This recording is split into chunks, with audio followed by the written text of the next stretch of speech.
Welcome to the Voice of Retail. I'm Michael LeBlanc, your host. The Voice of Retail is produced in conjunction with Retail Council of Canada, and it's presented by Hale, a performance marketing partner trusted by brands like ASICS, Sage, and Orange Theory to scale with focus and impact. Jean-Pierre, welcome to the Voice of Retail podcast. I cannot believe I'm almost at 500 episodes and you have not been on my podcast. What have we been thinking? Welcome to the show. Well, thank you very much, Michael. And it's great to have an opportunity to share some of the insights with you and your audience. Well, and what's brought us together, and we'll get to it in a minute, is I believe it's your third book, Think Blink. I've just been reading through it. It's a fantastic book, and so I really want to delve into it with everyone. But I don't know, maybe we should. I got some listeners outside of the country and maybe some newer folks who may not know who you are. I can't imagine there's too many of them, but they may not know maybe all of it. So why don't you take us through a little bit of your background and SLD and what makes your firm so successful in a crowded global marketplace for so many decades? Well, we've been in business 35 years, which privately owned. So that's kind of an accomplishment on its own. So I've seen the ups. That's a big accomplishment. Yeah, I've seen the ups and downs in the marketplace numerous times. Déjà vu. We've always focused on the blink factor, creating emotional connections. I started the company 36 years ago, and in our first year, we were doing work for Pizza Hut US, and we were launching Pizza Hut Cafe, and that's where I coined the phrase the blink factor in 1993 and trademarked it in 96. And so what makes us successful is that we clearly understand the emotional connections that brands have with consumers and what are the triggers and levers to drive that connection. And, it's interesting if you look at, 37 years ago, 36 years ago, the average supermarket was offered a quarter the number of SKUs that they do now. And we didn't have online shopping and we didn't have mobile apps.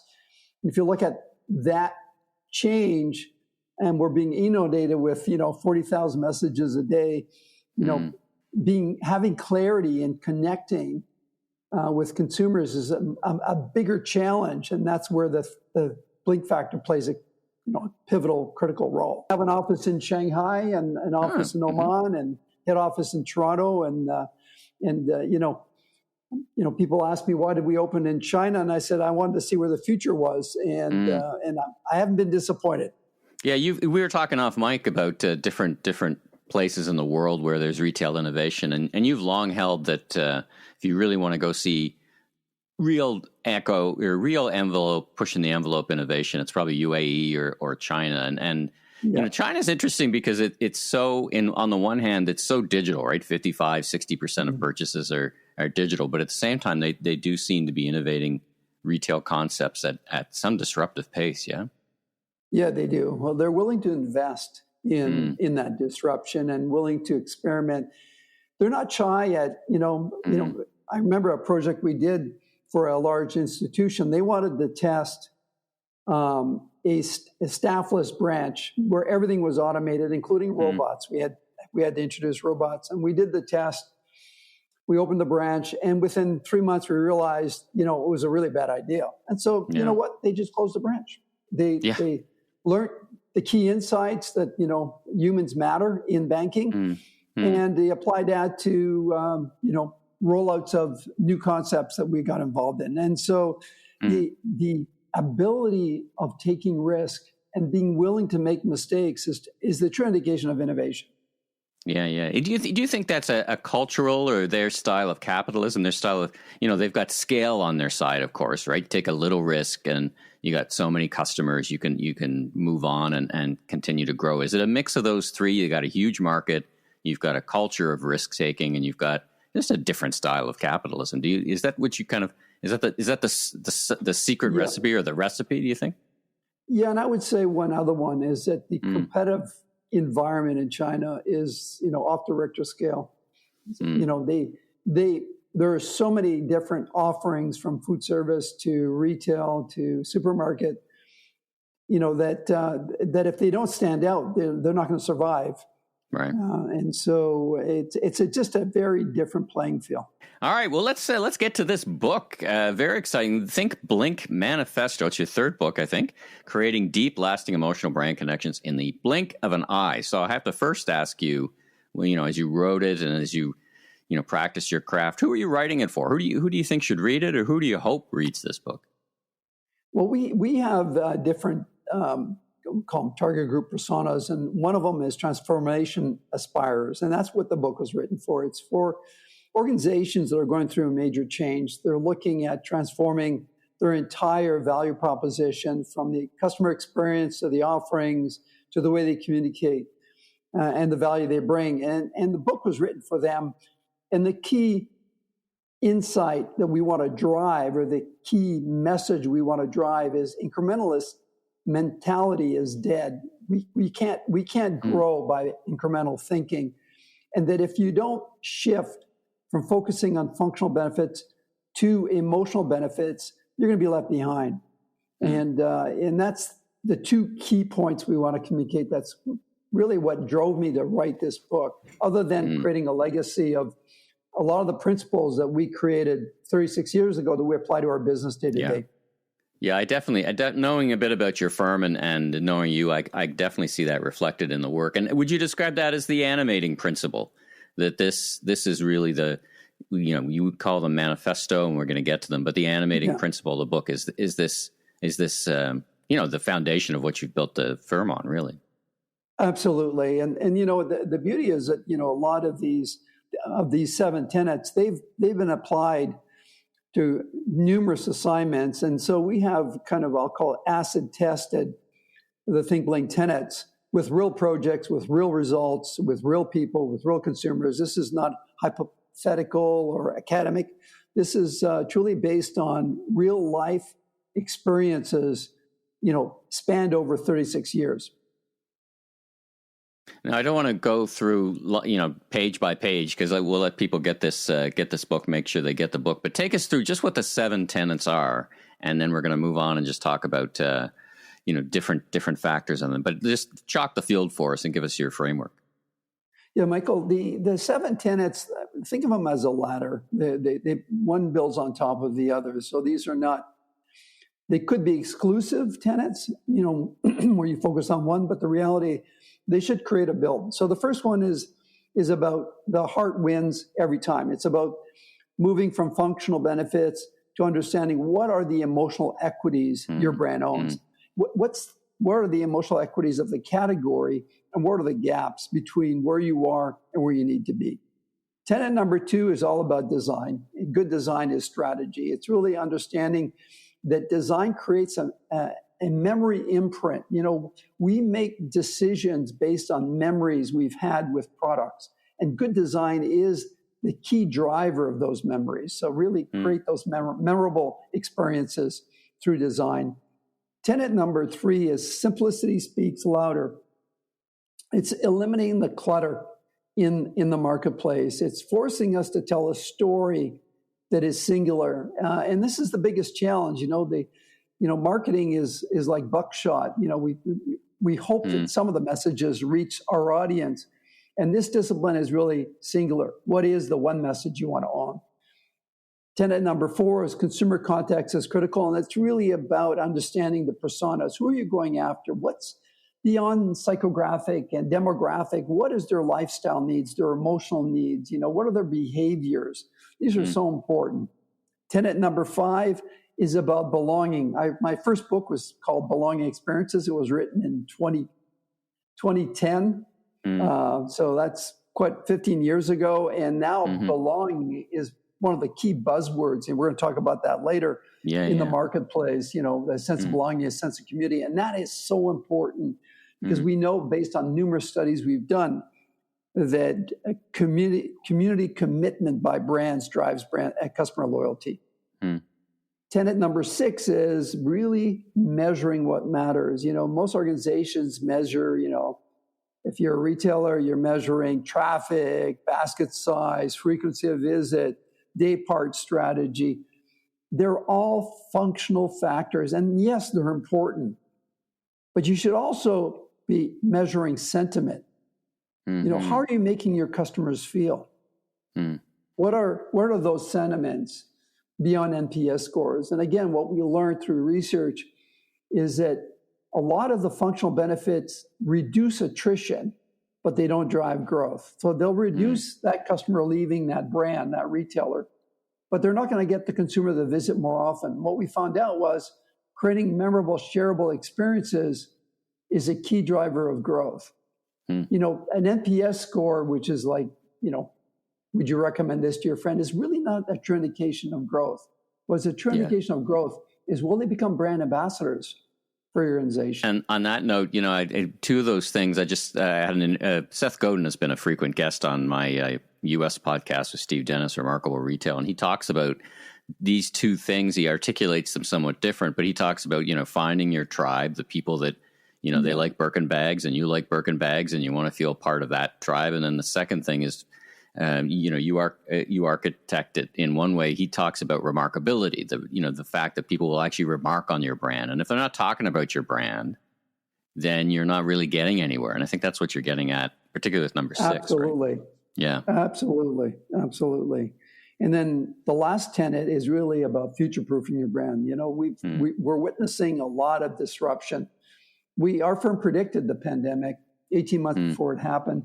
We do a trends analysis every year that we share. And it's really establishing different scenarios for organizations so that they can mitigate any disruption. And so those are the 7 tenets in the book. Now, I want to ask you, you just mentioned disruption. So as I was reflecting on what you were saying, I think of two things that really disrupted consumer behavior, because you and I know how hard it is to get people to change a habit. And I think of two things most recently that did that. The COVID era, right? People started shopping in places they hadn't shopped before. I've equated that to kind of like a broomstick and a bicycle wheel, right? Suddenly you can't shop where you were. They don't have the product, they're closed. You discover new retailers. And then the second thing, I want to get your input on this.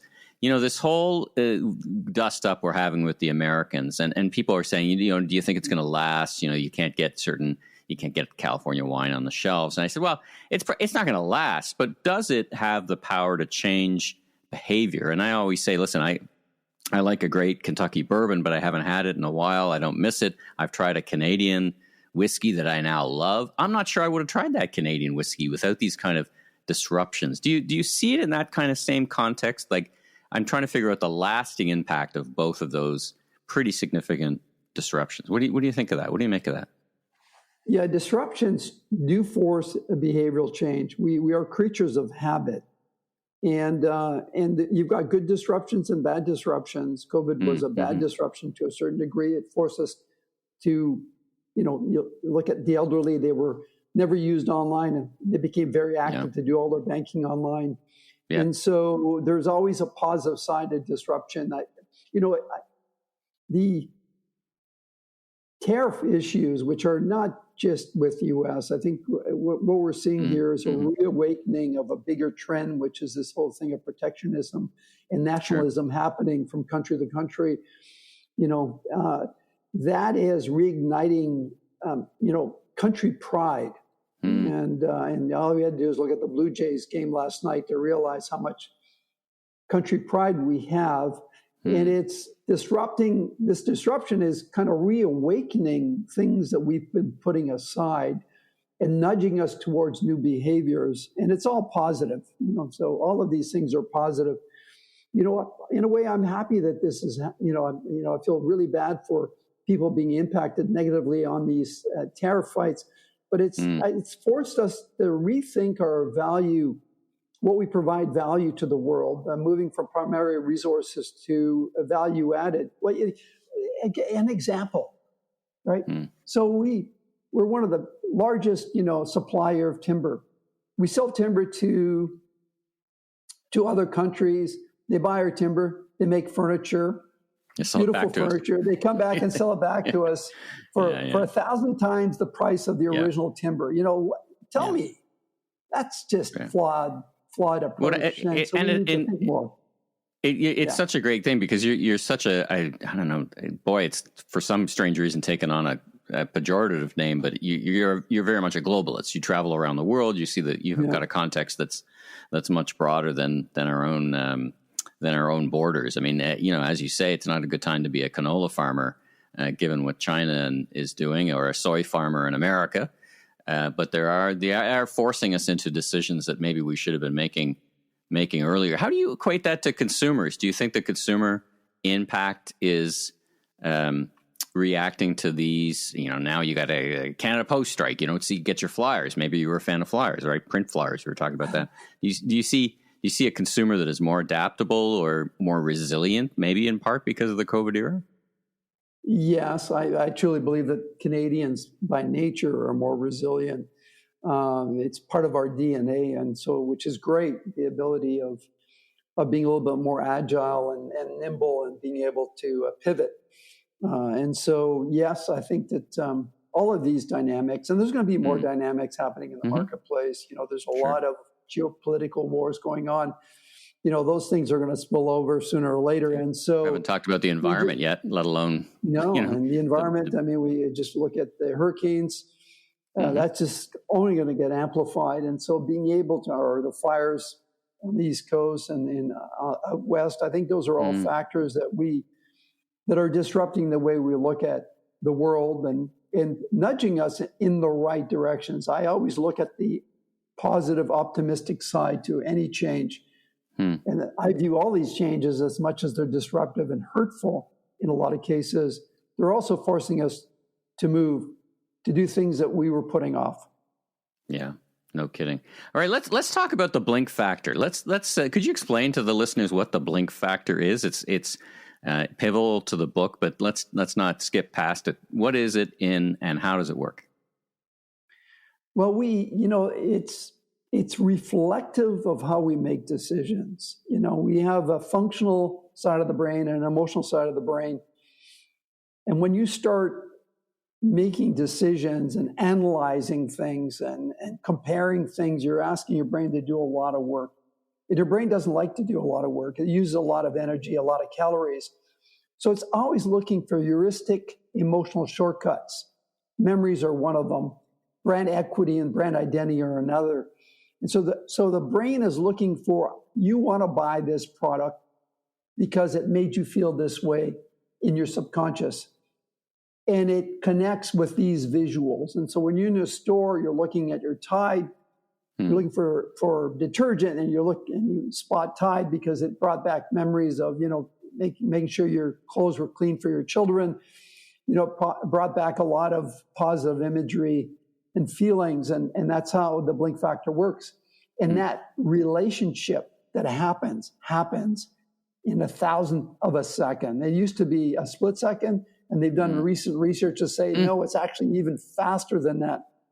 And so when you think of a sea of choice and you want to be the market leader, you want to make sure that you have emotional memories and key visuals, color and shape that connect instantly with your consumers, that's recognizable. And that's where a lot of brands get into trouble because they change pretty well everything on the package. And the consumer goes to the store looking for their brand. I remember the Tropicana orange juice. They had taken the classic orange and the straw out in the U.S. We fought it here in Canada, won our battle, but they destroyed the brand in the U.S. And they lost the consumer because they changed the visual icon of the brand, which was the orange and the straw. And so that's the blink factor. It's that emotional connection that happens in 1,000th of a second. We'll be right back after these messages. The Voice of Retail is brought to you by Hale, the partner behind some of the fastest growing DTC and retail brands in North America. Hale is recognized for senior teams who cut out the noise and keep their focus on what matters most, growth. Their approach is based on outcomes, not hours. They are selective with who they partner with, bringing speed, accountability, and a clear strategy to every engagement. Paid media, content, performance, all of it connects directly to real results. That's why brands like A6 Sage and Orange Theory choose Hale to help them scale. Learn more at wearehale.com. Now, how do you reconcile that? Maybe reconcile is not the right word because, no one would take your work as nothing but both, the analytics behind your work, the measurement, the regard and recognition tests, and all these things. But this, how do you put those two things together? This blink, this instant moment, versus hard measurement and metrics that kind of can track and predict brand success. Well, the good news is that they're converging. I mean, there wasn't a lot of. Let me dial back. I would say organizations are realizing the importance of emotional connections in the blink of the eye. And I can say that with confidence when I do a web search on AI tools that evaluate, emotional connections in the blink of the eye. And you'll have 30 or 40 companies, AI-enabled, IO-enabled software programs that are used online or on headsets that evaluate how quickly you connect with brands and where you look and how do those brands make you feel. So we're seeing the convergence, whereas before executives would say, well, how do we measure, JP, how do we measure these emotional connections? Yeah. We had disparate HotSpecs. Things, yeah. Yeah, HotSpecs pioneered it 25 years ago. We were one of their first clients, and they did a great job of mapping out the emotions and obviously benchmarking that.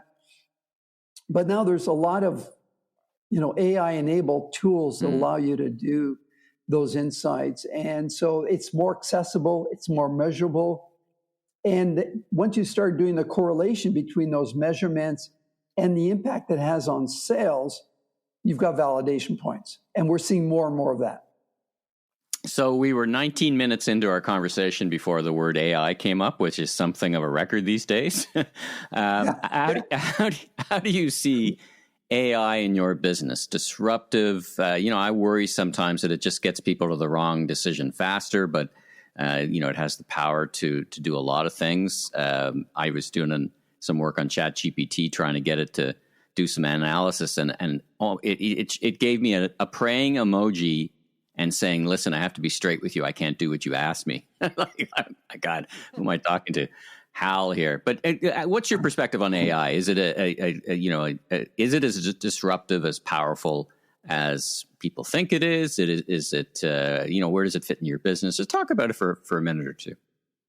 Yeah, Michael, in 2017, we were doing a trends analysis, and I said, AI is going to move from universities and labs into the consumer realm.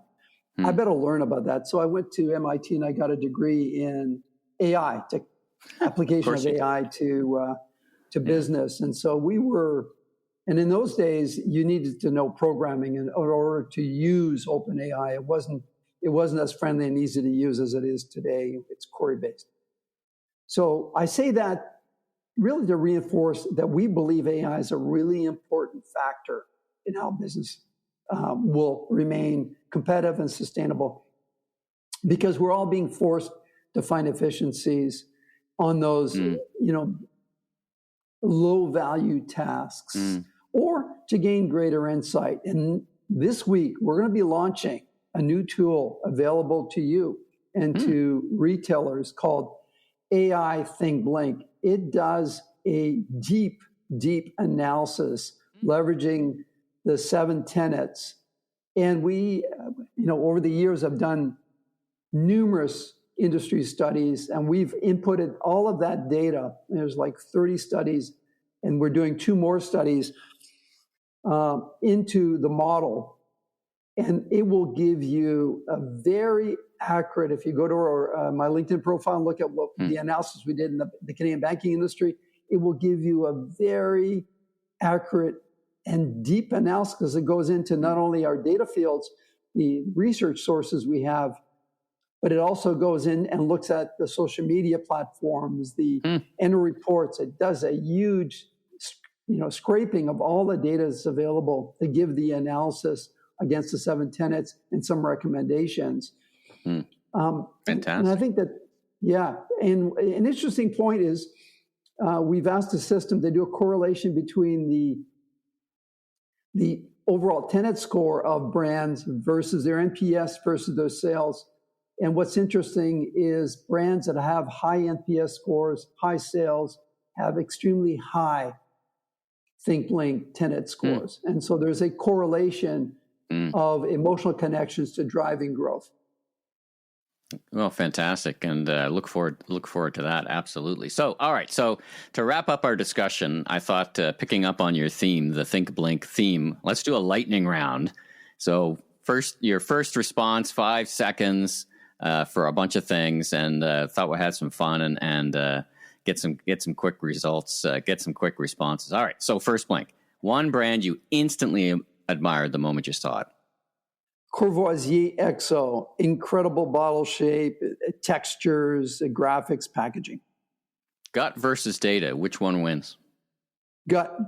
Our biases always cloud our decisions. Most overrated buzzword in branding or innovation today? Omni-channel. Great one. Last big decision you made purely on instinct? Buying my house. Visual power. What color that instantly evokes trust for you? Blue. That's why RBC is blue. Brand therapy. If a struggling brand could spend 1 hour in a Blink boot camp, which you offer, what's the first exercise you'd have them do? Define your brand's emotional equity. AI intuition. Can your AI blink? Yes. It's doing it now. All right.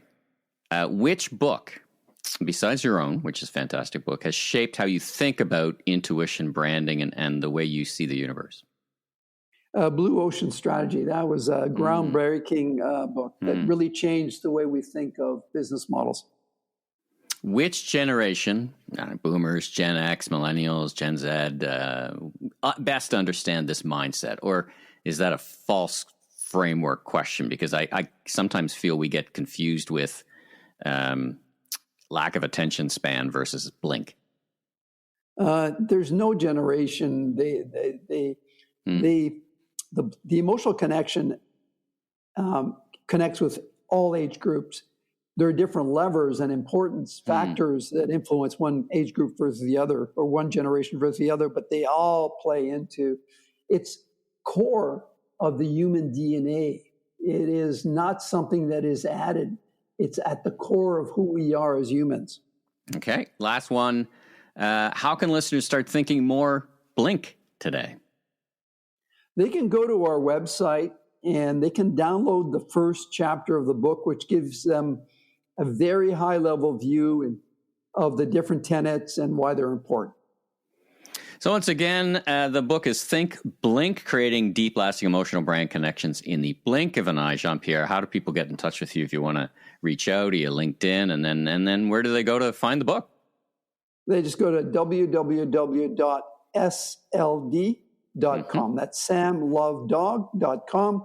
And they can have my contact information there, and they can also download the first chapter of the book.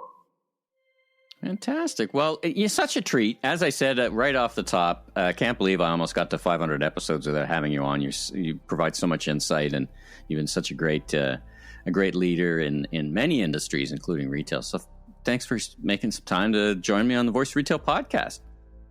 Well, thank you. I'm honored to be on your podcast. I've been listening to your podcast for the last 2 years, and great content. Thank you very much. Thanks for tuning into this episode of The Voice of Retail. If you haven't already, follow on your favorite podcast platform so new episodes will land automatically each week. And be sure and check out my other retail industry media properties, the Remarkable Retail Podcast with Steve Dennis and the Global E-Commerce Leaders Podcast. I'm your host, Michael LeBlanc, Senior Retail Advisor, Keynote Speaker. If you want more content or chat, follow me on LinkedIn. Safe travels, everyone.